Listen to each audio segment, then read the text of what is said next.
You're listening to PetLifeRadio.com.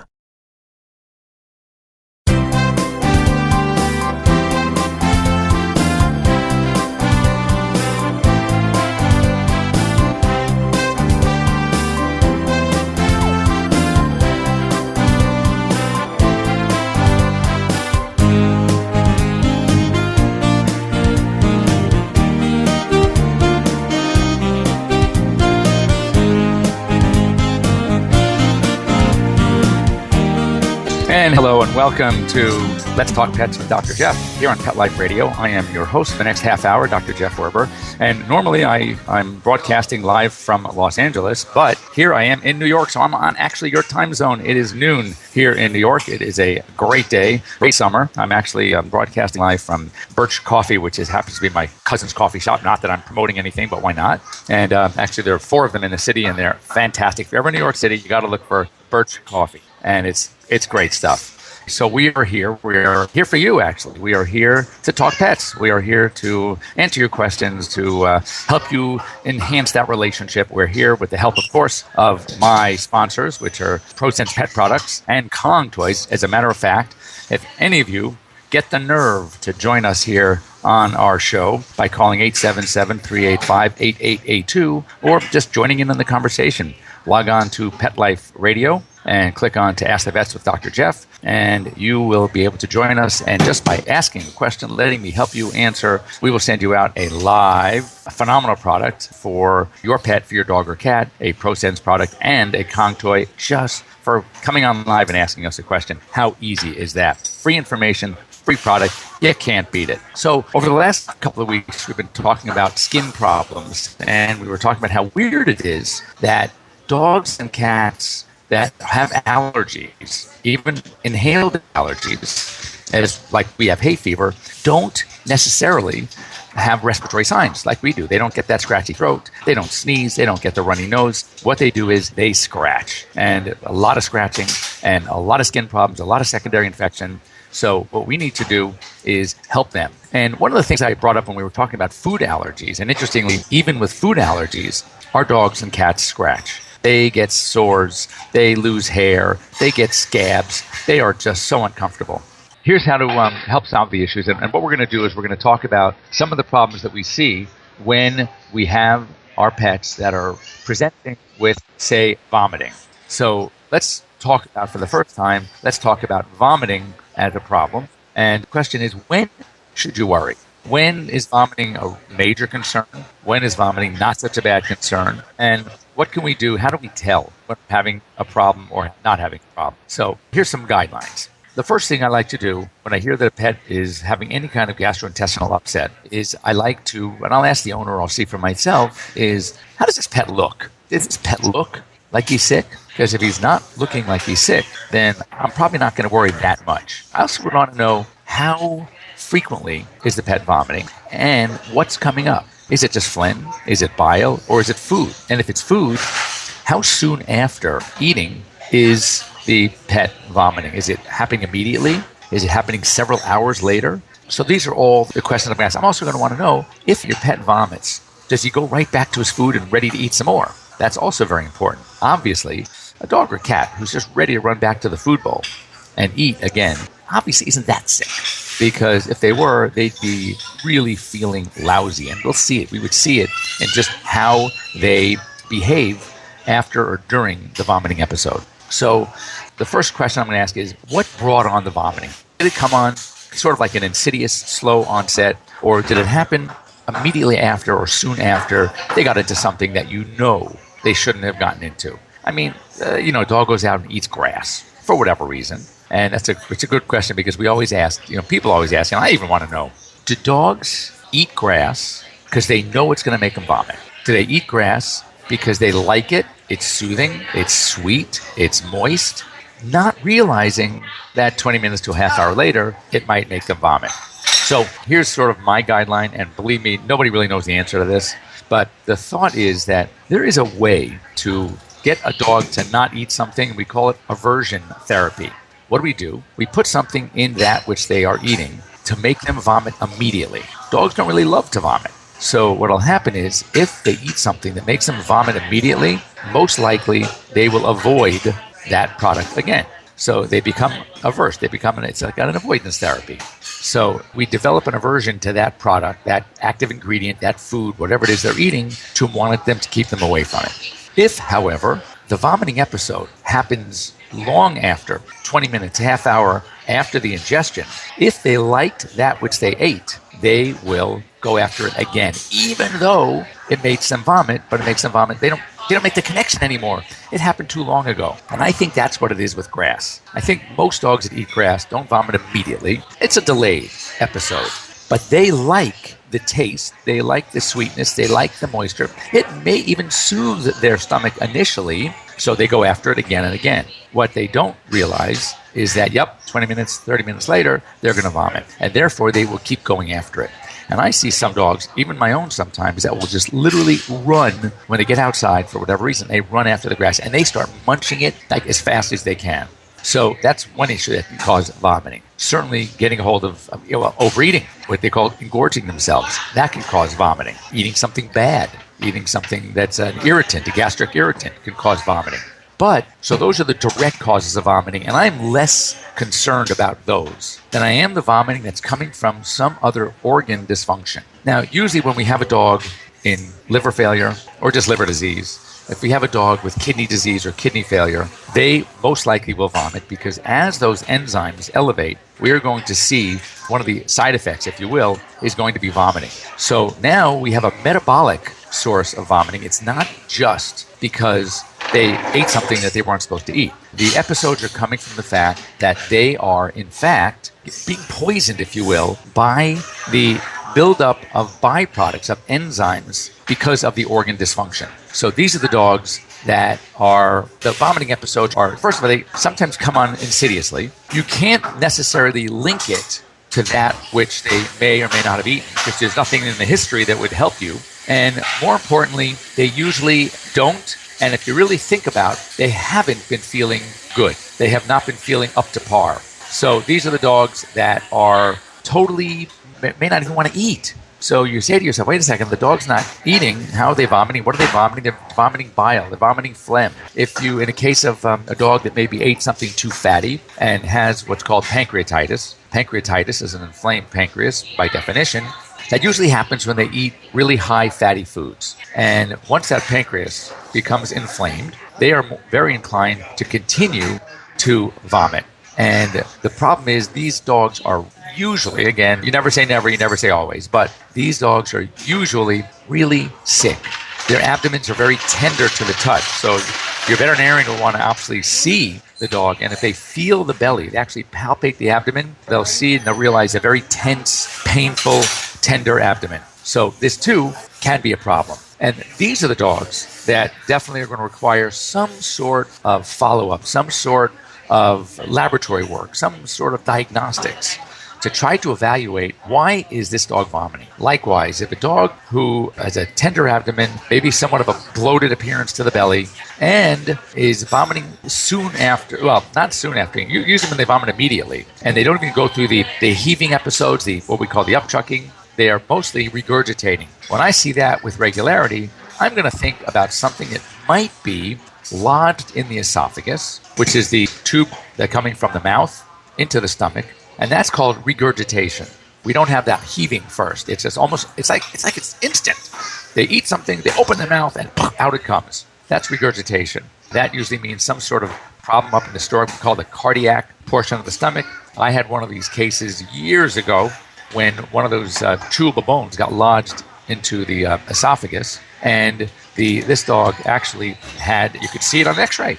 Nothing can get past this thing. We had to go in, and we couldn't even remove the bone fragment, the piece of bone that was stuck. So what we ended up having to do was push it into the stomach, and then we had to do surgery to get it out of the stomach. Esophageal surgery is something you do not ever want to try. It can lead to esophageal constriction, and it could be something that's much, much more dangerous, whereas stomach surgery is something that's much easier on the pet. But when you have this dog that is going to vomit several hours or even within an hour later, now you have to think of the same thing. There may be a blockage somewhere, but that blockage may be lower down in the GI tract, somewhere in the intestine. it's usually even out of the stomach. So whatever it was successfully got into the stomach, successfully started passing through the intestine, but then lodged somewhere else. Some areas where the intestine gets very thin. One is called the ileocecocolic junction. So a lot of products can get up to that point and then all of a sudden get lodged after that point. And that too presents a problem, because then the question is diagnostically, where do we go from here? But of course, that is something that you need to see your veterinarian.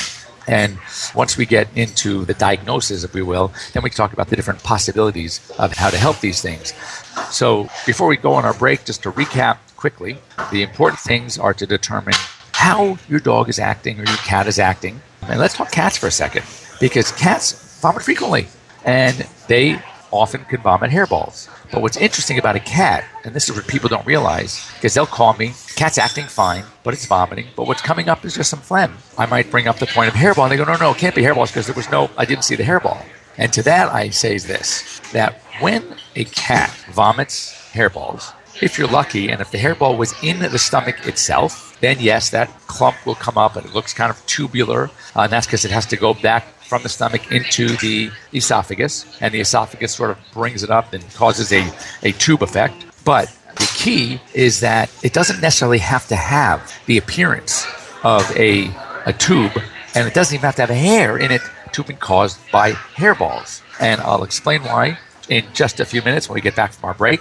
Once again, you're listening to Dr. Jeff Werber here at Ask the Vets with Dr. Jeff here on Pet Life Radio. And when we come back, I want to hear from you. Give me a call at 877-385-8882 or log on to us online at Pet Life Radio. Click on Ask the Vets with Dr. Jeff, and let's see if we can help you with some of your questions about your pet's lovely subject, vomiting. We'll be right back. We'll be right back, right after these messages. Stay tuned. This is my tired of itching face. Does your dog suffer from persistent itching and scratching?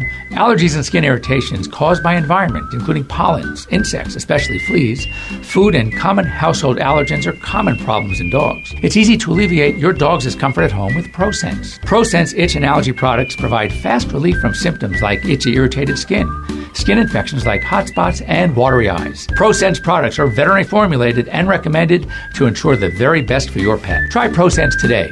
Your dog will thank you for it. Pets love life. Love them back with Prosense. It's dinner time in America, where more pet parents trust PetSmart for natural and expert-recommended foods than any place else. And now, we've added more than 100 new varieties to our already wide selection of your favorite brands, like Simply Nourish, Authority, Wellness, Science Diet, and more. Do what's best for your pet. At PetSmart, happiness in store. Go to PetSmartDeal.com to find out this week's coupon code and save up to 30% on food, treats, toys, and more. And get free shipping on orders of $49. Go to PetSmartDeal.com. PetSmartDeal.com. Pet Life Radio, the #1 pet radio network on the planet, joins forces with iHeartRadio to put the power of your pets in your pocket. Awesome. Download the iHeartRadio app and rock Pet Life Radio on your phone, on your tablet, on your Xbox, in your car. Pet talk, pet tunes, and fun pet times. Pet Life Radio and iHeartRadio. Positively Possum.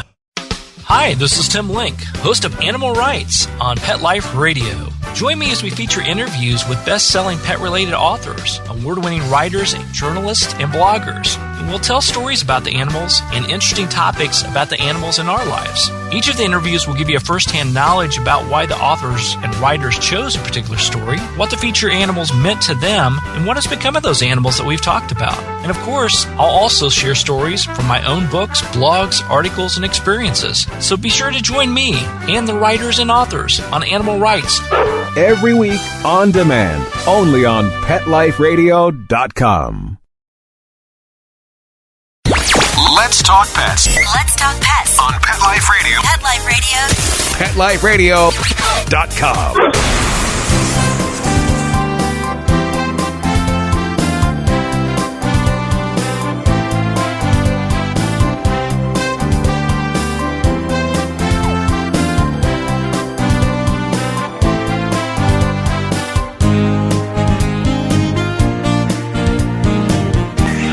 And welcome back. You are here live with Dr. Jeff Werber here on Pet Life Radio. Ask the Vets with Dr. Jeff.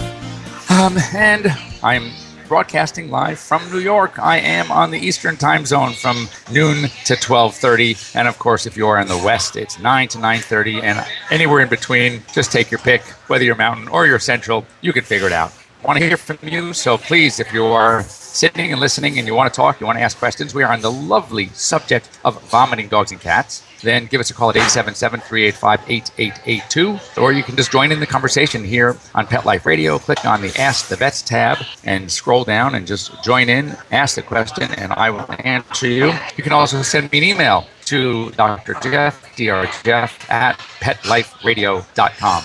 And we will include you in on the conversation. And of course, as a reminder, thank you to our sponsors, Prosense Pet Products and Kong, that anyone who calls in or writes in or sends me an email and we read your questions or answer your questions live, you will get a free Prosense product for your dog or cat and a Kong toy or treat for your pet as well. So you can't lose. Free advice, free product, some fun time for a half hour here at noon to 12:30 or 9 to 9:30, and hopefully we can give you some information. My job, of course, is to enhance that relationship between you and your four-legged furry friends. So before the break, we were talking about the lovely subject, as I mentioned, of vomiting, and when to worry. When is vomiting something you can sit and wait on for a couple of days? When is vomiting something that you need to have immediate attention?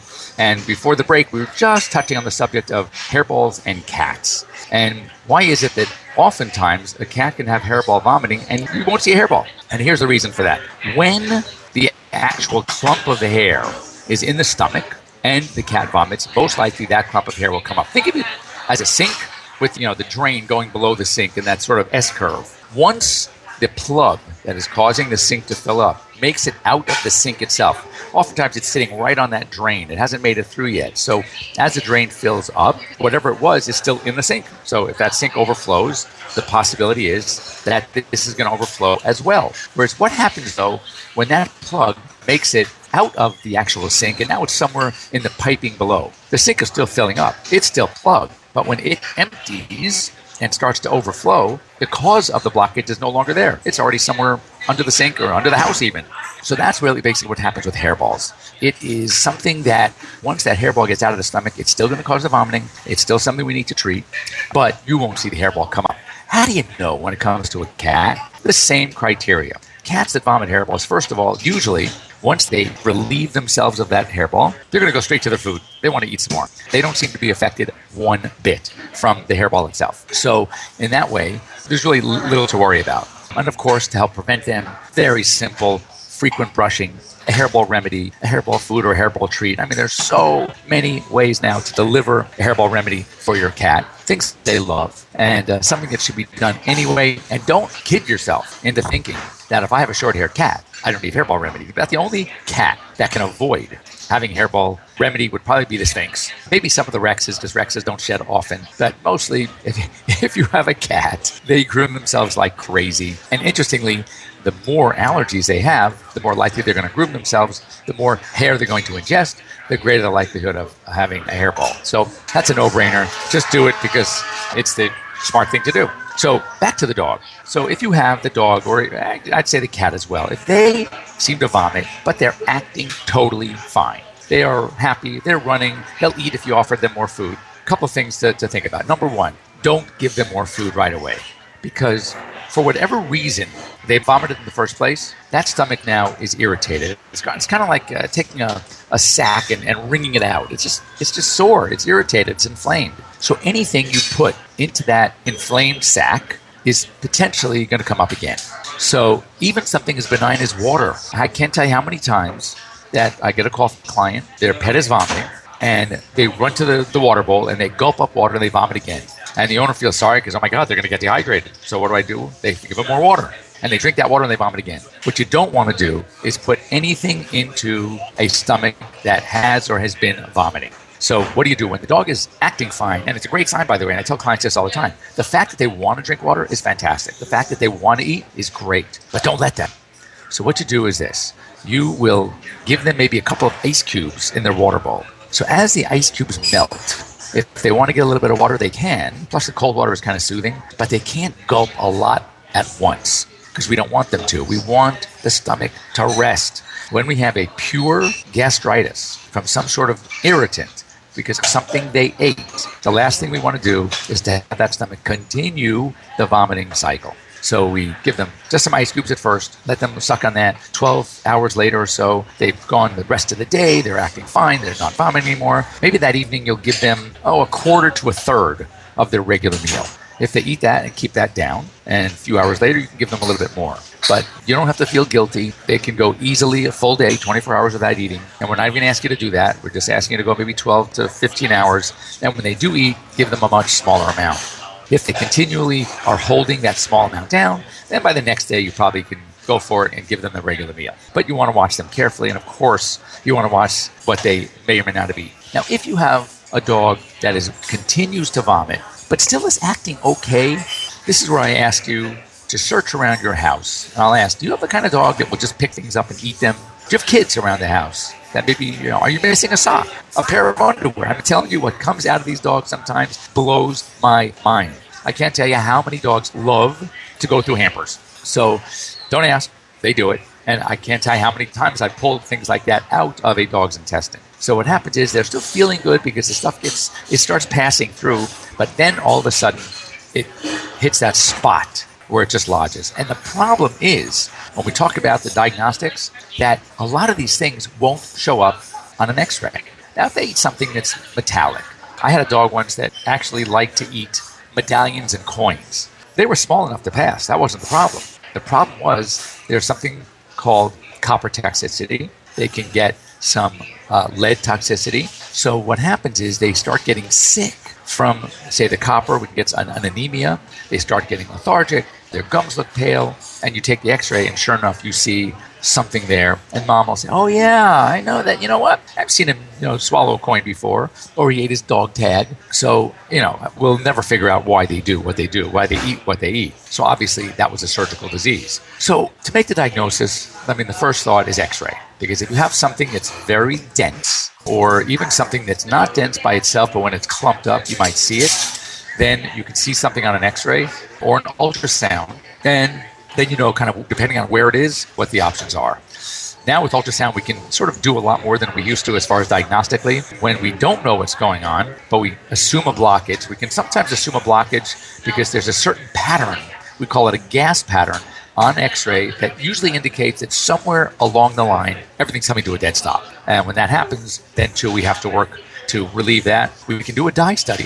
We call it a barium study. And with barium, what we do is we have them ingest a dye that shows up on x-ray.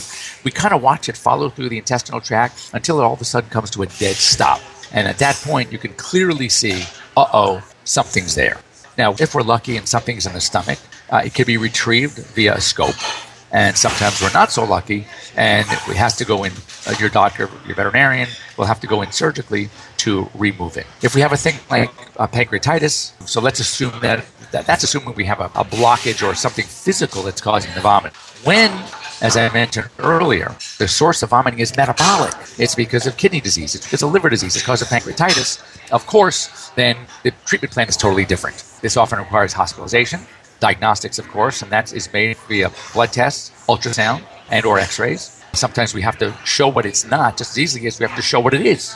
So a full battery of tests is often in order, especially if the dog is ADR, ain't doing right, is acting lethargic, is acting sick. And then so we go ahead and do our diagnostics and go from there.